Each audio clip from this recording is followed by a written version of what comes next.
ہیں تو کوئی کہتا ہے میں ڈاکٹر بننا چاہتا ہوں، میں پائلٹ بننا چاہتا ہوں، میں بزنس مین بننا چاہتا ہوں، وہ صرف باتوں کی حد تک ہوتی ہیں۔ گولز کو جب تک آپ اسمارٹ گولز میں کنورٹ نہیں کریں گے، اس کیٹیگری کے تحت ان گولز کو نہیں لکھیں گے اپنے پاس، ان پہ ورکنگ نہیں کریں گے، تب تک آپ وہ گول اچیو نہیں کر سکتے۔ تو سب سے پہلے ضروری ہے کہ گول اسپیسیفک ہونے چاہیے۔ گول آپ کا اسپیسیفک ہو، کلیئر ہو کہ کیا مقصد ہے، آپ کیا بننا چاہتے ہیں۔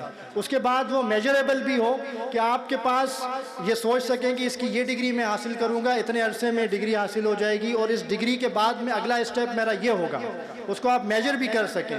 اور اسی طرح سے وہ اچیویبل بھی ہو کہ ایسا گول آپ نے سیٹ کر لیا کہ آپ کے لیے وہ حاصل کرنا ہی مشکل ہو جائے۔ کیونکہ عموماً ہم جو کیریئر یا چوز کرتے ہیں عارضی بنیادوں پر سوچتے ہیں، تو اس کو جو بھی کیریئر ہم نے چوز کرنا ہے وہ ہم نے پوری زندگی کے لیے چوز کرنا ہے۔ ایسا نہیں ہے کہ سال دو سال آپ کہیں کہ بس اس کے بعد پھر دوسرا، ایسے نہیں۔ جو کیریئر آپ چوز کریں وہ پوری زندگی کے لیے چوز کریں۔